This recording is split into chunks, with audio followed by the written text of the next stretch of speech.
Hello, and welcome to Reimagining Love. I'm Dr. Alexandra Solomon. I have been studying relationships for over 20 years as a couples therapist, a professor, an award-winning author, and as a wife, mother, daughter, sister, and friend. Now, I'm inviting you into this space each week as I dig into some of the toughest and most fascinating relational dilemmas of our time. If you want to discover how to create vibrant and loving relationships in your own life, you have come to the right place. This is Reimagining Love.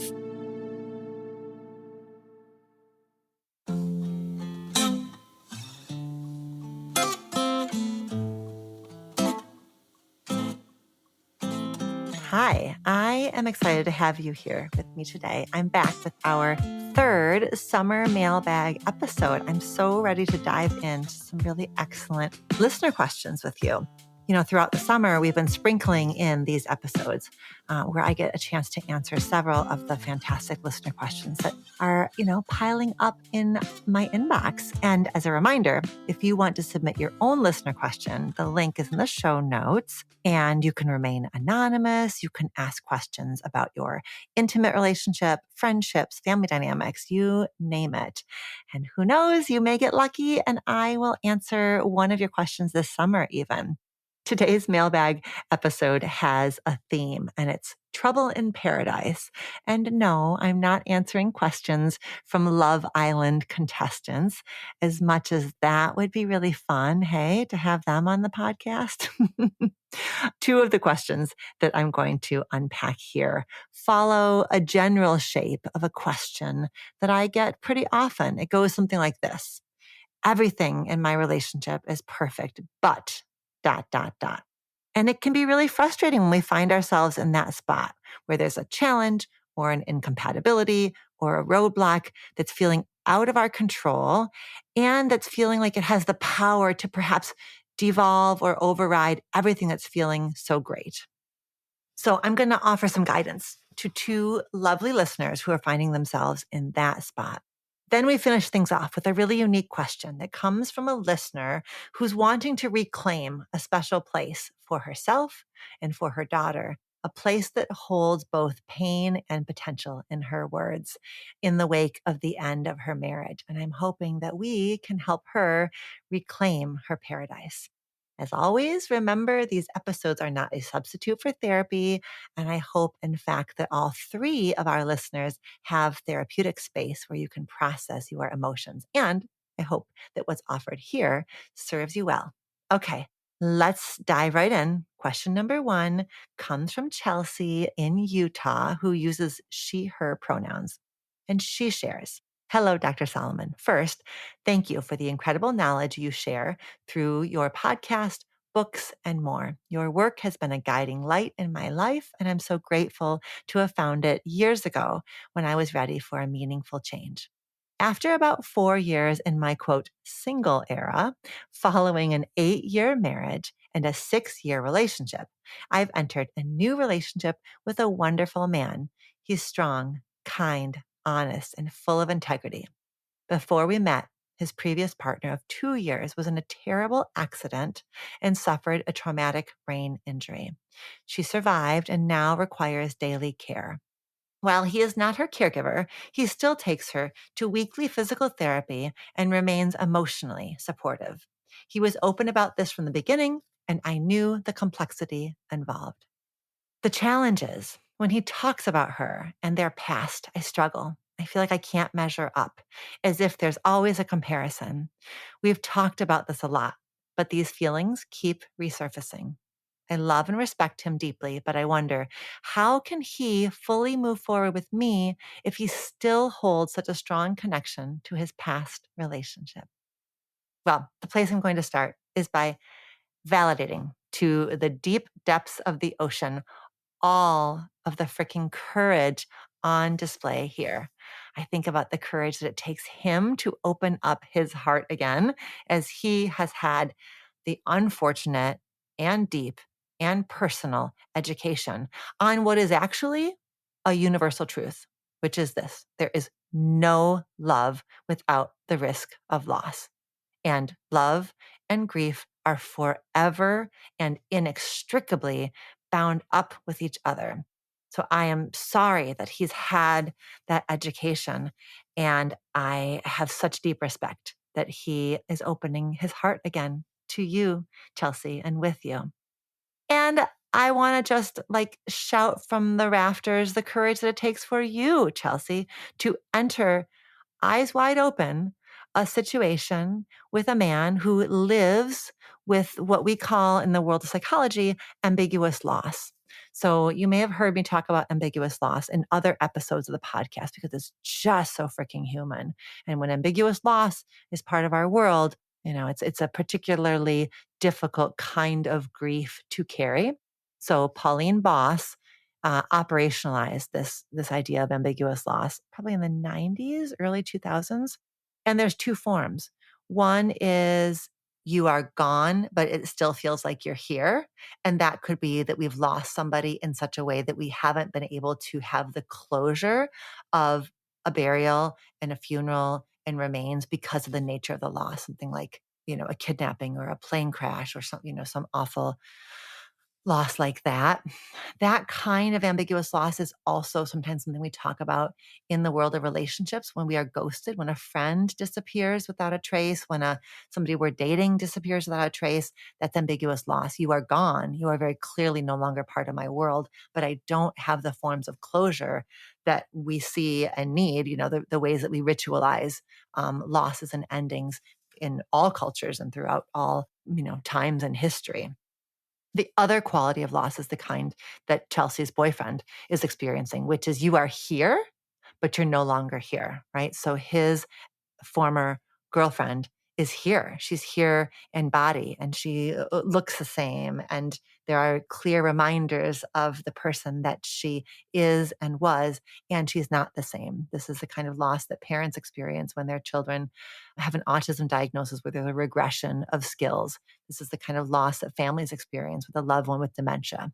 So it's this here, you're here and you're not here.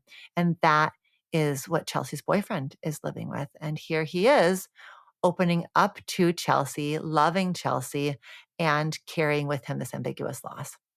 So what I want us to do is stand in 3 different places and look at this. And Chelsea, as I talk you through this, I want you to notice the places of resistance that arise in you. There may be some things I'm about to say where you notice like a softening, a drop in your shoulders, a drop in your jaw, a kind of opening of your heart center. But there may be some things that I say where you notice a bristle, a closing down. So just notice how my words and my perspective wash over you. It's all just data, in these moments with a Reimagining Love listener. I don't know you. I don't know your boyfriend. I don't know enough about this context. So just take what I'm saying and see where it fits, and everything I'm about to say takes nothing away from the sadness and the fear and the confusion that are so very real in this question that you are bringing in. I just want you to see if these insights, these 3 places that we're about to visit, offer you the ability for something else to sit alongside the worry. In Loving Bravely, I describe this image of like the way that we heal trauma, the way that we expand relational self-awareness is it's like there's this bucket of like navy blue paint and we start to add in white paint and we stir, we add and we stir and we watch how the paint itself starts to shift. So I would be curious for you if any of these 3 perspectives I'm going to offer just create, a little bit of shift, a little more openness, a little bit of like, okay, I can see how that adds something different to my worry. That adds a little bit of like hope or possibility or pride or excitement or sacredness, just notice. Okay. So come with me to place number 1, which is going to be culture. I usually take us here first. There's a couple of Disney did us dirties that I think are at work here for you. We talk a lot about the one, and it's really interesting. As I was like reflecting on your question, I was taking this idea of the one and I was like, wow, when we say the one, what we're saying is people are only able to love one person. And the only hallmark of a truly good, right, healthy, normal, intimate relationship is when each person only loves one person, and that's the partner. And you likely have that in your intimate partnership operating system because you likely have been a very good listener. You have been socialized. You have been acculturated, as all of us have been, right? So you grew up on a steady dose of this idea that people are only allowed to love one person. That is the hallmark of an intimate partnership. And what you know is true in your relationship is the man that you love also has love for his former partner. He has love for her. He provides care to her. He carries her as a member of the people for whom, he has responsibility, obligation, connection. And so it makes sense to me that there's a part of you that then questions, can we have true love? Can this be true love if I know that his heart lives in more than one place? The white paint I want to pour in here is this notion that actually, at the deepest and most profound level, love is absolutely an unlimited and highly renewable resource. And what if? What if the love that he continues to carry for her actually is part of, like, it's of the very same material as the love that he brings to you? What if it's not either or? What if it's both and?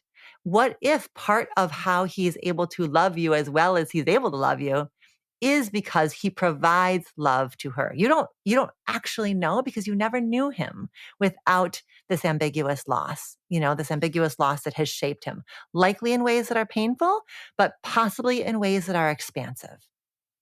Oof. Okay. I wish I could see your face, Chelsea. Are you with me? Are you mad at me? Can we keep going? Because the other way I want to take this idea of the one, it's so interesting. So we just said that, like, the one means that there cannot be more than one, which of course, all the folks who are practicing polyamory, ethical non-monogamy, consensual non-monogamy, whatever you want to call it, they're all teaching us, like, there actually can be more than one. One is not the magic number here. And more is not actually less. More is just more. But the other way that this idea of the one plays out is if it's the one, it's the number one. It's the tip top of the heap, and everything else is less than, that in order to have a relationship that is worth having, you have to be in the number one spot. This love story has to be the best love story.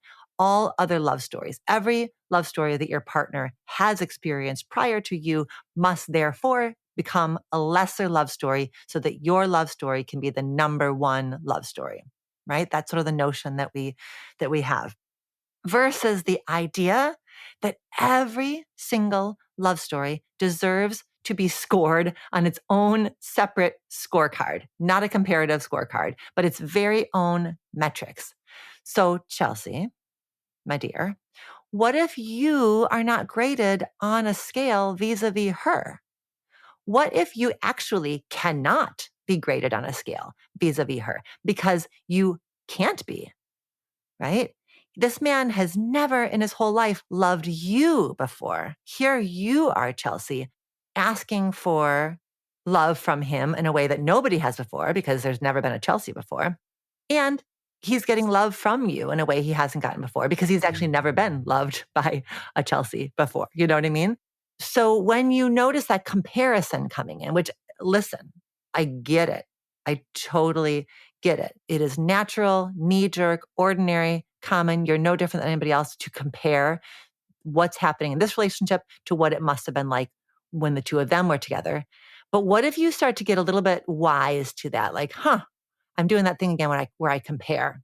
And what if your compass north, when you start to drift into comparison, is, it's a damn good thing that this relationship between this man and me is only being scored on its very own metrics. It arises from its own, seedling.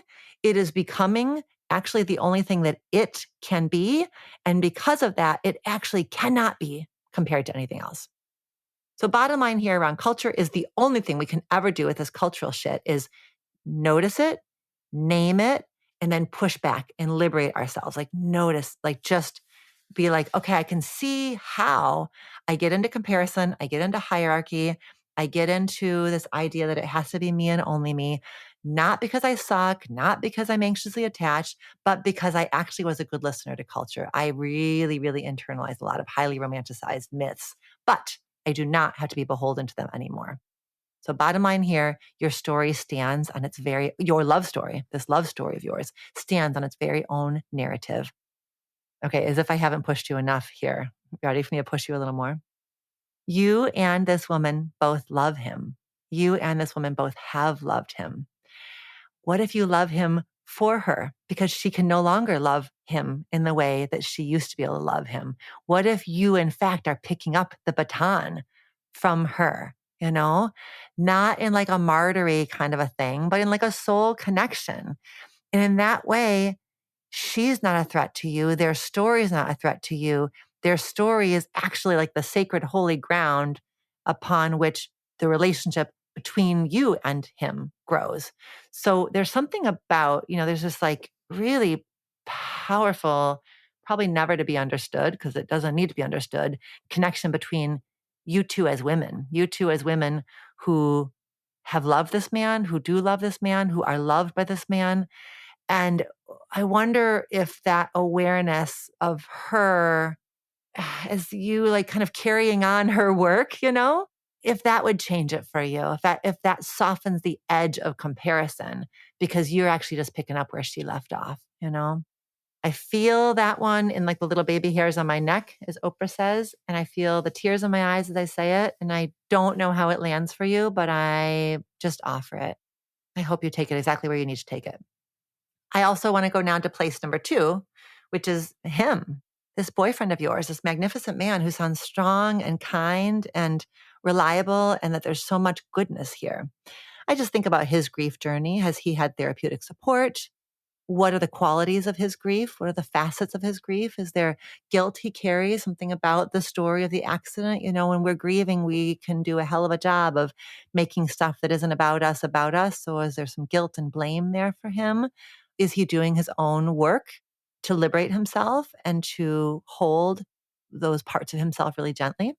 Is there shame for him about loving again? Is there shame about that he gets to have something that she doesn't have, and where does that live for him? And certainly shame. The thing about shame is that, Chelsea can't do anything about his shame. She can't make it right for him. She can't make it go away for him, but she can witness it and she can be compassionate with it. She can be patient with it. I don't know. I don't know how much that's part of your conversations.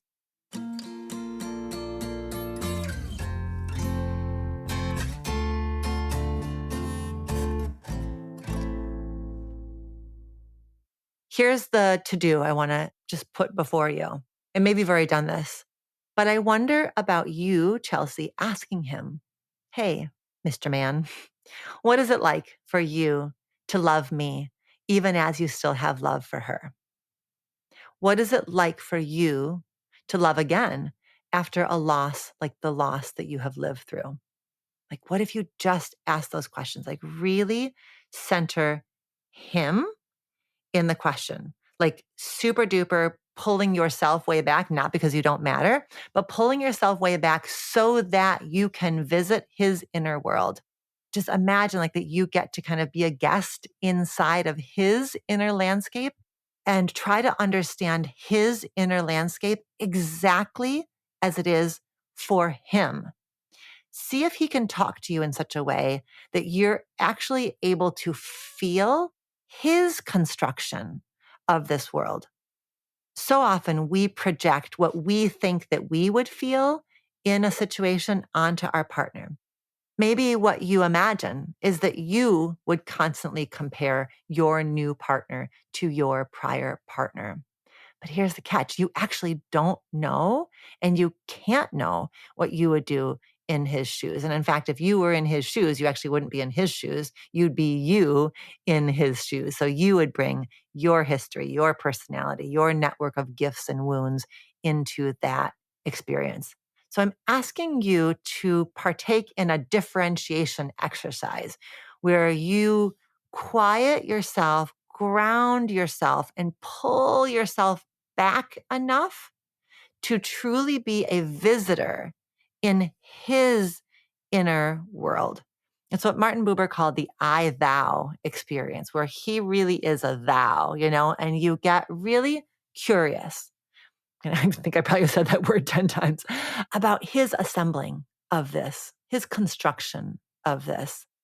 And what I know to be true is the only way we can do that, to truly be a curious visitor in our partner's world, the only way we can do that is if we can quiet our own feelings, our own fears, and our own projections so that we can actually truly, truly listen to our partner.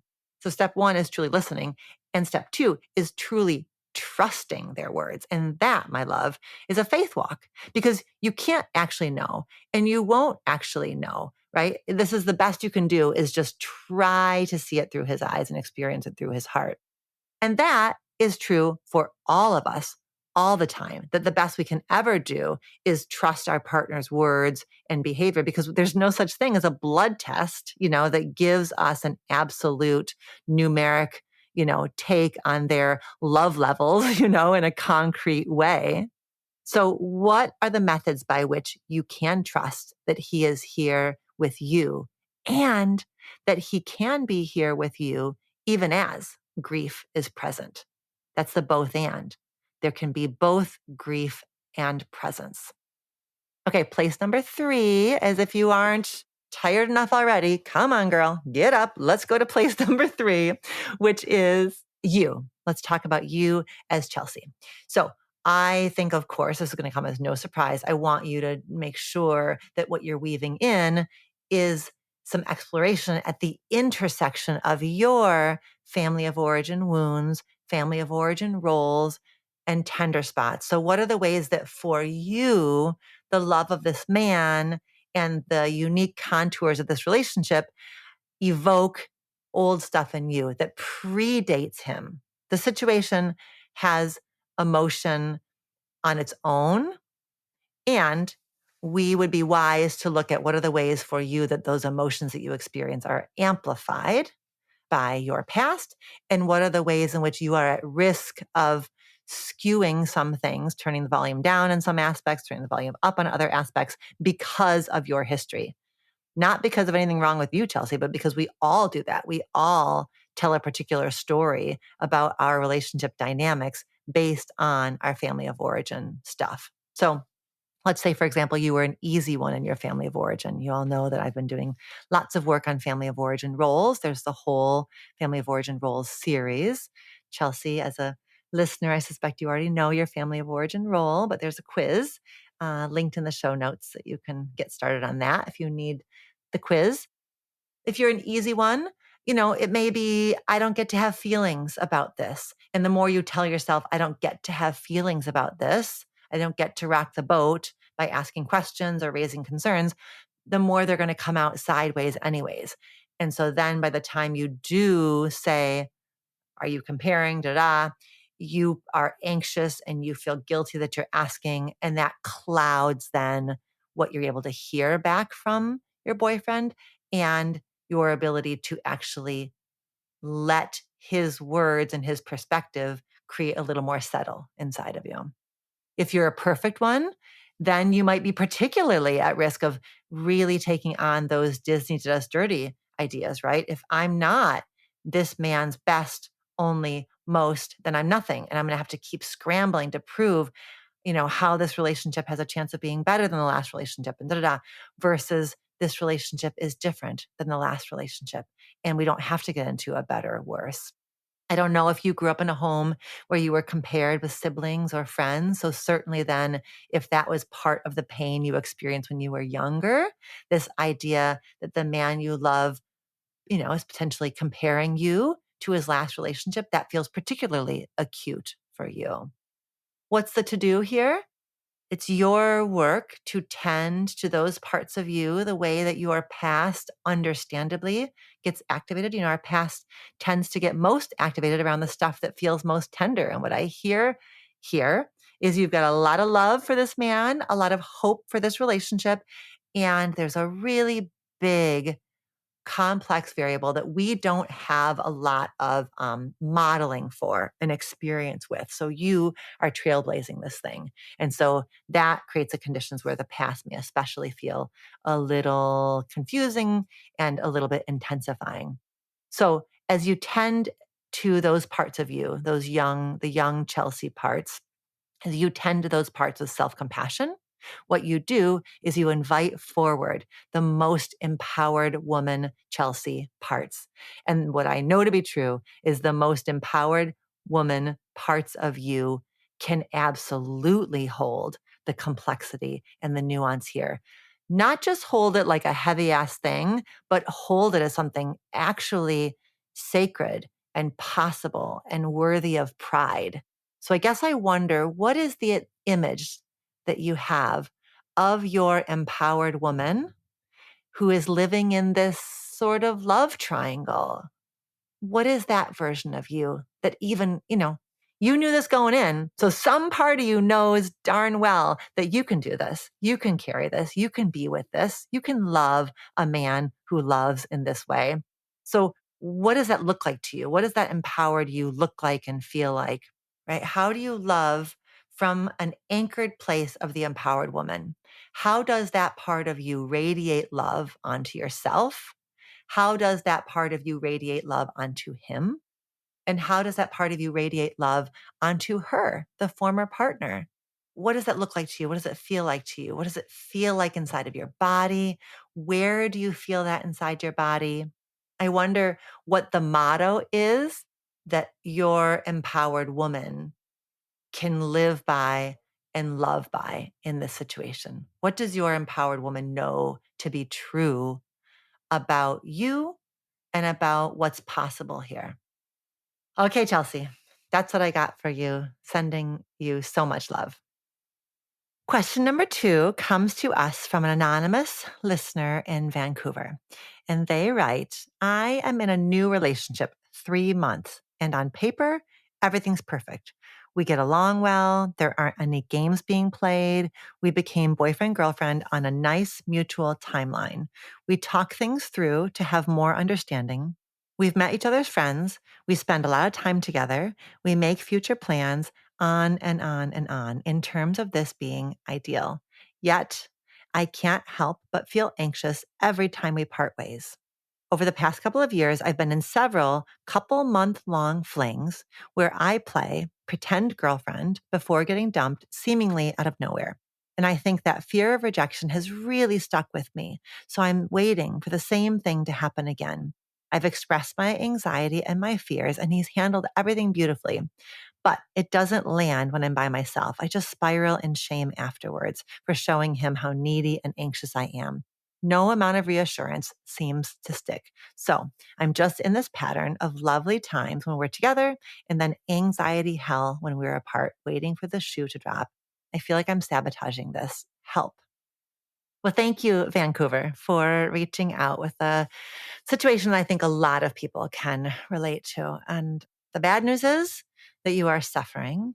And the good news is that you are totally, totally onto yourself. You're watching yourself in this cycle, and you can see the cycle in the interactions with your boyfriend, and you can see how this cycle came to be. You can see this pattern, right? There was this pattern that played out. And so, of course, you are like all of us humans, you're a pattern seeker. You're noticing the pattern. And so, of course, there's a part of your brain that recognizes a pattern, kicks into self-protective mode, and is looking for the shoe to drop, waiting for the shoe to drop. And one of the things I'm going to have you do is just thank that part of your brain. How do you, sometimes when I'm working with clients on this, like, we imagine, like, what is that part of you? And it's sometimes like a ninja, just like sitting there, just like waiting for trouble. Sometimes it's a lifeguard. Like, what is that part of you that's just looking for and waiting for the shoe to drop? Because how I want you to relate to that part of you is to be thankful for it, because it's a part of you that doesn't want you to suffer. It's a part of you that is on guard and self-protective. And there's a part of love that is protective. So that's how that part is trying to love you, is by protecting you. And what I want you to say to that part is like, you can just take a step back. You can take a step. You can pick up a book. You can read a book. You can take a rest. You don't need to be on guard 24/7 here. So you see it, you're on to yourself. I appreciate that he's patient and kind when you are surfacing your anxiety to him. Frankly, a couple of months in, 3 months in, I imagine to him, there's a way in which your anxiety feels flattering to him. Why?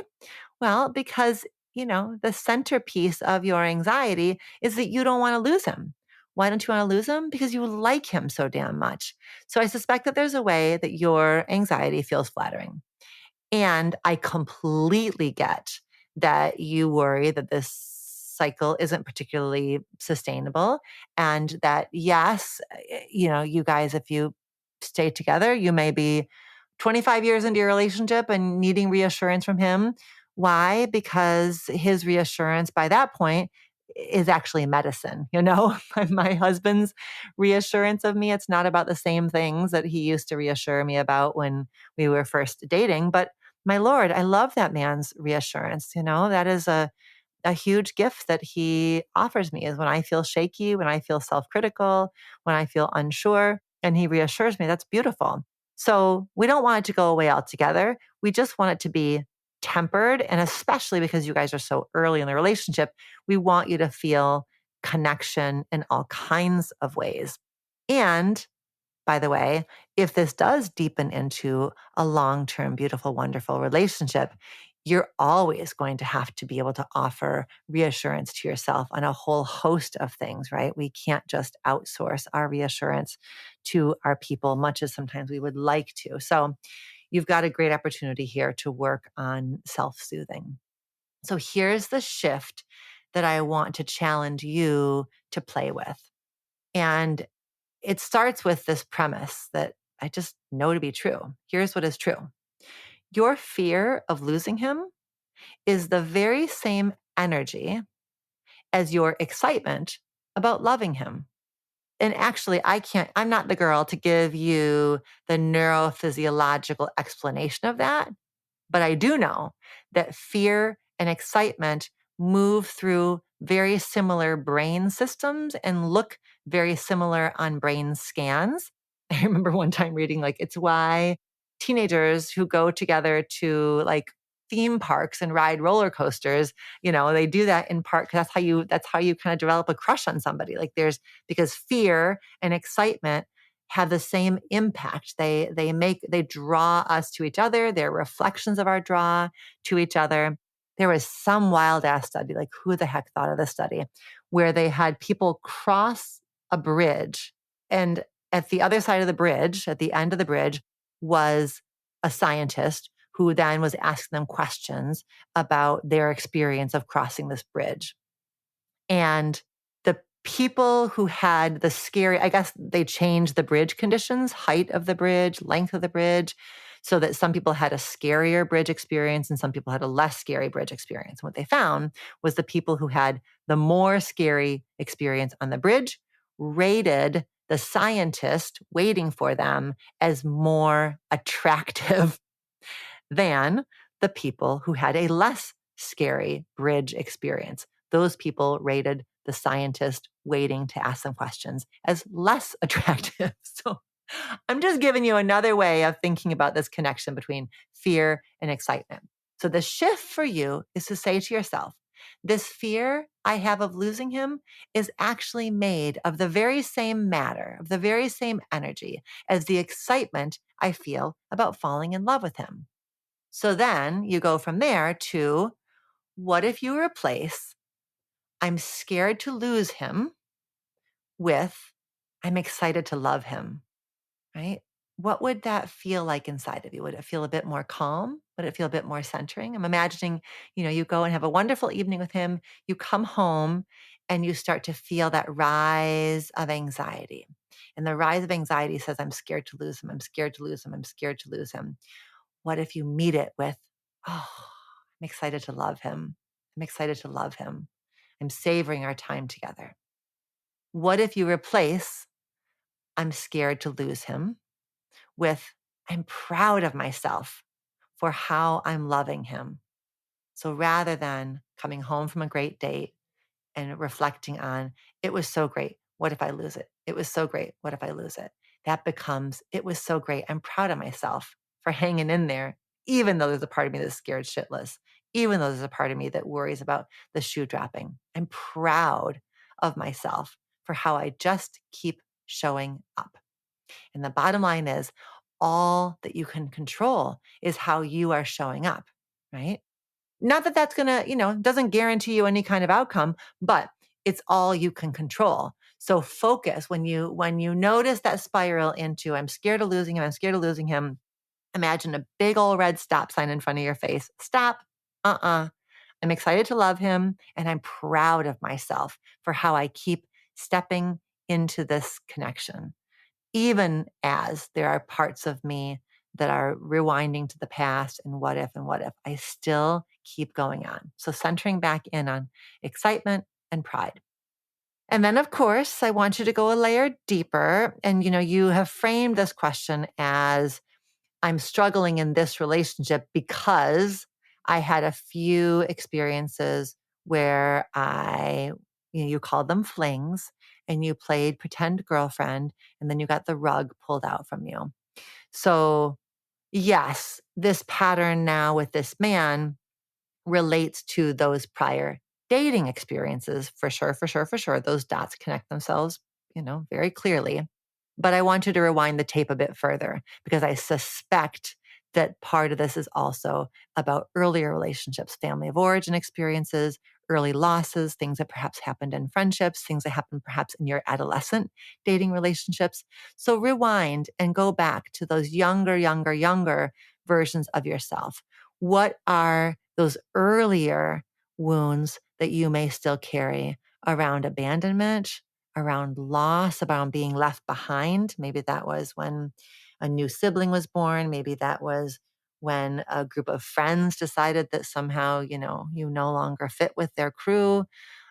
These times where you had that rug pulled out for you, even something that was, maybe outside of the world of relationship, but something about, just that quality of, I thought it was A, it turned out it was B. I thought we were going this way and we were going that way. Something like even I'm thinking about something like there was, God forbid, a car accident in your life, or something where had a sudden injury, this like idea of like a shattering or a feeling of I didn't see it coming. I suspect that, as Bessel van der Kolk says, the body keeps a score. And you know that your body is keeping the score around dating patterns, but there may be ways at a deeper level that your body is keeping the score around other times that you were caught off guard and you lost something that meant something to you. So can you just reflect on that, notice what comes up, and then offer self-compassion, right? Offer witnessing of what that felt like to experience that sudden loss, or that sudden, oh, I thought it was this and it wasn't. And it may be, I keep using the word loss, but it may also be that what's paired with that is embarrassment, sort of this idea of feeling like a fool, having been, made a fool in a situation. So there may be some young versions of you that need some compassion for that. And the question is always, what did you need to say that you weren't able to say? What did you need to hear that you didn't hear? What was the support that you needed that maybe didn't show up? And can you offer that support to those younger, earlier versions of yourself? Because they may be what is clamoring inside of you in this relationship. Not that this man's not awesome, right? I'm sure it is about him and you don't want to lose him because you're loving the relationship, but is part of this kind of grabby, worried, is it also about, I don't want to feel that sideswiped again? My last piece for you here, Vancouver listener, is to just, I'm worried that one thing you're missing is that those couple month flings and those experiences you had of playing pretend girlfriend, those taught you something. You're not the same woman that went into those relationships, right? as I always say, love does not leave us where it finds us. So the you that emerged from those flings is a different you. So how have you iterated? How have you grown? And I really want you, like with your journal and your cup of tea and your candle, writing about you, the you that came through all those things. What did you learn from those experiences about yourself, about your needs, about your boundaries, about things you may be at risk of overlooking, because you don't want to rock the boat, because you don't feel like you ought to ask for more, because whatever reasons, because it would be to you betraying some kind of notion about what people are allowed to ask for, what women are allowed to ask for, what you are allowed to ask for. So just do some reflection there. And then get into what's different here in this relationship. If you guys have gotten to this 3-month mark and you're feeling as good as you're feeling, what's different? Really get clear and specific about how are you being different than you've been before? What are the qualities that he brings in that are different than prior partners brought in before? What is it about the quality of this connection the two of you are feeling that feels different than before? Remember, doesn't have to be 180 degrees different, but iterations, up leveling, the 2.0, the 3.0, the 4.0. What are you bringing in? What are you seeing in him that's different?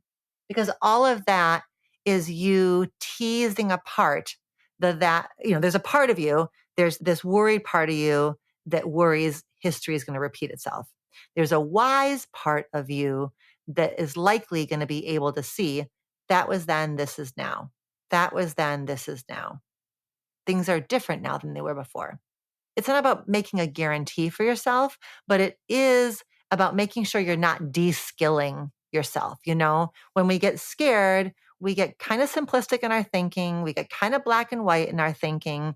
We get a little bit kind of childlike or regressive in our thinking. I'm not saying anything about you being immature. I'm saying the worried parts of us get a little childlike and lose some sophistication. So that's why I'm challenging you to do some journaling here about nuance, about what's different, about how you've grown, about how this isn't the same thing happening over and over again. Best case scenario is those flings, you being a pretend girlfriend a few times taught you, right? You now know what a pretend girlfriend feels like, and you now know how to show up differently, more fully, in a more grounded way, such that it seems likely and hopeful that the two of you are going to be able to create a more solid foundation. Okay, Vancouver, I hope that felt helpful and supportive, and I'm cheering for this budding relationship that seems really exciting. I love that you feel like you're kind of pacing alongside each other. You've got a nice timeline going. You are meeting each other's people and spending time together, looking towards the future. I really love that. I guess the last thing here would be savoring, this art of savoring, like letting yourself really enjoy all of this. And if you're somebody who's had to hustle and scramble, this may be a whole lot of ease, and ease can be a little evocative, right? You gotta let yourself sink into this. So can you just bite by bite, bit by bit, let yourself savor and enjoy all of what this is? Because very likely this is the fruits of your labor, those earlier relationships were your little training programs so that now you can build something that's pretty badass and bold and sturdy. So good luck.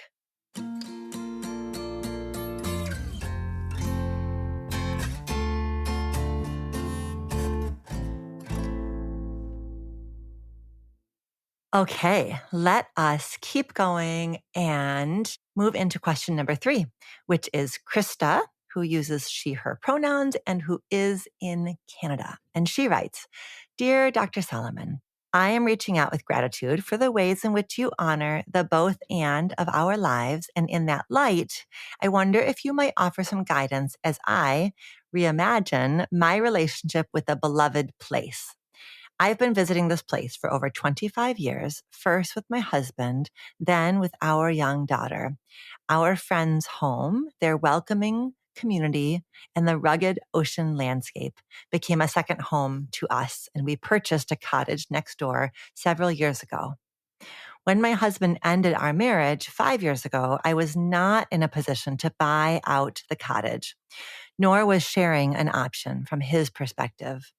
I have since been working hard to grieve the future I imagined there and the complicated shared friendships that are trying painfully to evolve. My daughter continues to build new memories there with her dad and friends and will be heading nearby to attend university in the fall. I want more than ever to make peace with everything this place has meant to me and imagine a way forward that holds both the pain and potential for both my daughter and I. Thank you. Oh, Krista, I am just right there with you, imagining just all of the deep tenderness and the layers that you're sitting with this question, with this knot.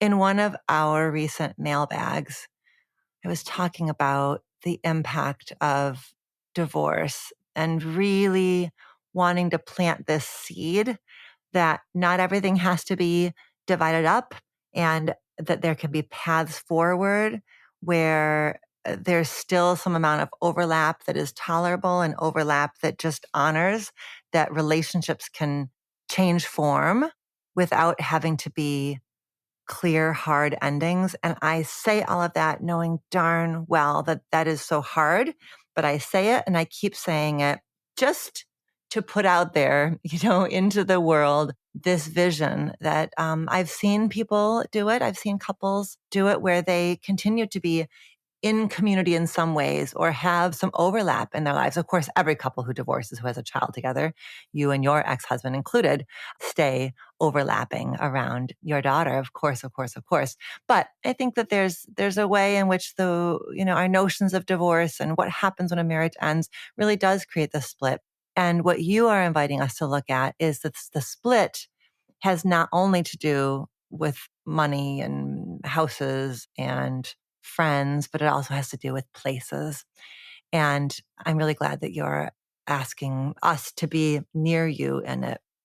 I highlight that because it's going to come up later, because I also wonder if there are some possibilities for you and your ex-husband in year 5 post the end of your marriage that were not possibilities for you in year 1, in year 2, in year 3, because the years post divorce are alive years. They're evolving years. So what might not have been possible in year 1 might be possible down the road.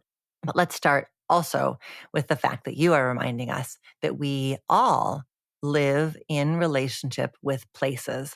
And I was thinking about how actually we're in relationship with all of the nouns, people, places, and things. There's this band of connection that exudes from us to the people in our lives, but also to the places in our lives and the things in our lives. So thank you for reminding us that it's actually twofold. And the way that you frame this question highlights that the specialness of this rugged ocean landscape that you describe is twofold. The specialness is twofold.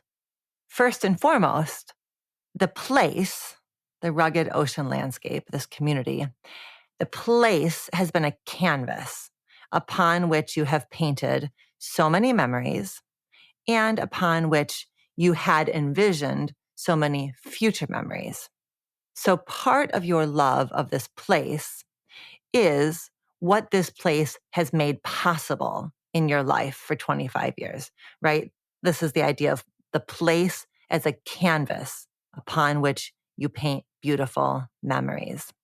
But I also hear very clearly the second piece, which is that if the place is a canvas, what you're also saying to us is the canvas itself has value and meaning and significance all on its own.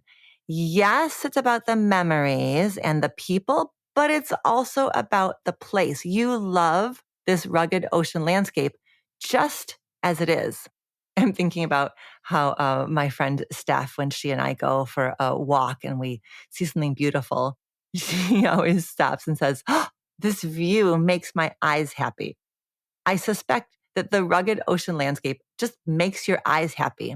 And I suspect that this place makes your nervous system happy. I know I feel in my body when I have not gone to visit my dear Lake Michigan for a few days. Like I just like need to get my booty down there and just put my feet in the sand, well, now this time of year, I get to put my feet in the water and I feel it in my body. My relationship with that lake, with the beach is about how I feel in its presence.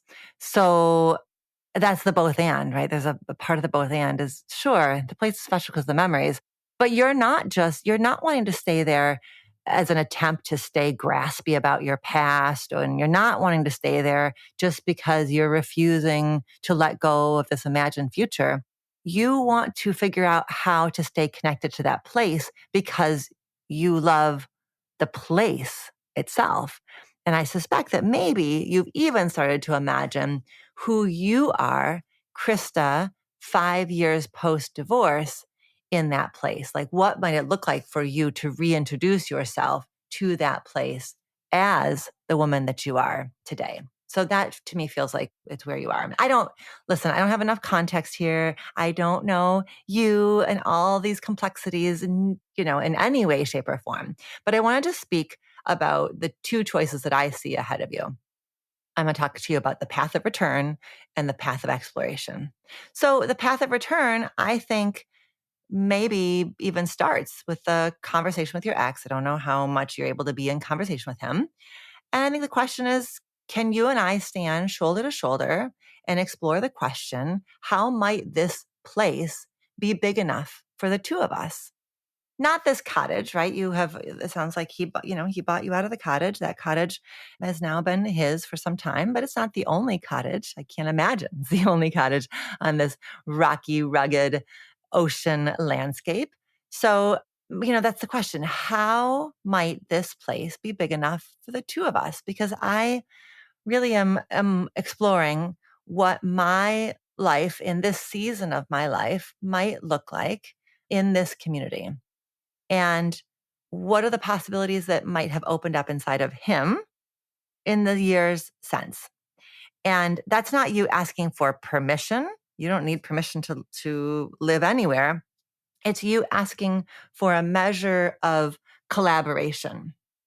And if you do explore that path of return, what I would want you to be really clear on is that you are going back to that community as a different woman because you've had 5 years of all of what you've been doing in the 5 years since your marriage ended. So there's a reintroduction that needs to happen here. You will need to reintroduce yourself. I mean, I imagine that I hear that these friendships have stayed intact. It's been painful. It's been an evolution, but you're doing it. You've been at it for 5 years now. But there's a reintroduction you'd need to do to that land where you then are figuring out who you are on that land in that place because you aren't the married woman that you were. You aren't whatever your age is minus 5 years like you were. Some shit's gone down. So I would want you to be really clear that this is a return, but it's a return, not a rewind. You're not rewinding and erasing those 5 years because you can't. And frankly, I hope that you wouldn't want to. But it's a return. You're going back differently. This is where grief comes in. In order to be able to return as the woman you are today, to go back differently, to go back to this, to kind of reclaim this place that you love, you want to check in with yourself around the depth of your grief. What's the degree to which you have grieved the loss of the marriage, the loss of the you that you grew into within that marriage, so that you can be as clear as you can be that you're going back in order to reignite a relationship with the land. You're not going back to try to undo the parts of you that were changed in the divorce. That you can go back in deep celebration of and in deep reverence to the woman that you are today. That's the you who's going back. This is not a time travel. You're not traveling through time. You're traveling through space. You are going back to a space today. Okay. Path 2 that I was imagining is the path of exploration. I'm imagining that it's in Canada. That's a big ass ocean, lots of communities, I imagine, dotting up and down those precious ocean landscapes. I guess I wonder what other vision of connection to sacred ocean land you might get to have. There's no denying I have to do this. If I decide to go figure out how to have an oceany life post divorce, and if I decide to go build that life in a different community, there's no denying that it's because I have to do that, because I don't have this marriage anymore, because it's too fraught. There's too many layers. There's too much complexity. There's too much pain. There's too much pushback. But can it also be that you get to? You never, ever would have set out to discover a different ocean community had it not been for this divorce. And this is where you are. And so therefore, can there be a part of it that is, you're putting on your trailblazer hat and you are exploring, and you get to do that. Sure, you have to do it, but you also get to do it. And from that place, the question would be, what other community might there be for me? And if you wanted to play with that path, the path of you building an oceany life for yourself in a different space, I would encourage you to begin that journey by writing a love letter to the old community, to the old place. And the goal of that love letter would be for you to glean a deep understanding of what is the essence of the place you've loved for 25 years. What is the essence of it? What does that place bring forward in you? What are the qualities that you have loved about that place and about who you get to be in that place? And then that love letter becomes almost like the invitation to a new place. Then you're looking for a new place, not that it's going to be the same, because no place is going to be the same, but where it holds enough of the essence that the ground is fertile for you to create a bold, deep, meaningful, new relationship with a new place, because you've done the work to understand the qualities that you hold dear in an oceany, rugged landscape. And then if you do decide to be a badass trailblazer and create a new space for yourself, then it becomes this world where your daughter traverses between these two ocean communities. She spends time with her dad in that community, creating beautiful memories there, memories that you are not part of, and that will always have a measure of pang and pull and ache for you. But can you also be so proud of the fact that your daughter gets to continue that space, that part of why it's meaningful to her is because you were with her in creating a foundation of love for that space? And then she traverses over to your little town and starts to make new memories with you there. And those memories are not less than, but those memories are different from. Those memories are two adult women, creating new memories and new experiences in this new place together. I am not saying that there is anything easy or simple about any of this, but I really appreciate that you entrusted me to sit alongside you in this really tough one. It's these things in life that we never, ever, ever asked for, didn't want, didn't envision. You opened yourself up to love in this marriage. And part of loving this man meant that you fell in love with a place I don't even know what you thought of that place before you discovered it with him. And now you're like, God damn it, I don't want to lose that place just because I'm no longer in that marriage. And so I appreciate the feistiness of that, What we've done here is given you some thoughts about how to return to the question of, can this place be big enough for both of us? And also some thoughts about, okay, not that place, but that sure as shit thank goodness, isn't the only place that is beautiful and magnificent and oceany and has the power to regulate Krista's nervous system in all of Canada. So maybe that's her path, a journey that she never thought she would set out on, but a journey that I have every confidence could hold all kinds of unpredicted beauties, and opportunities nonetheless. All right, that does it. I'm so curious for you, my dear listener, what landed for you in my answers to these questions, because my goodness, they really hit on some themes that are so universal. I'm always so grateful when you write in and share your stories with me. So if you have thoughts to add to the conversation, if you have encouragement for these listeners, then let's get the conversation going.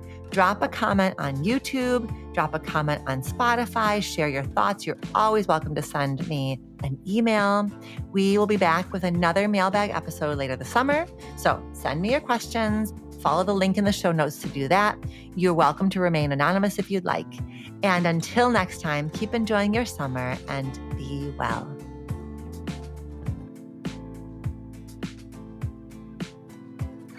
Do you have a relationship question that you want answered on the show? Visit reimagininglove.com to send in a written or audio question. Questions can be about intimate partnerships, family relationships, friendships, you name it. If you're looking for more love and relationship content, you can find me on Instagram at dr.alexandra.solomon or visit my website, dralexandrasolomon.com, where you'll find my blog as well as the Intimate Relationships 101 e-course based off of the popular class I teach at Northwestern University. Thank you for listening and see you next week here on Reimagining Love.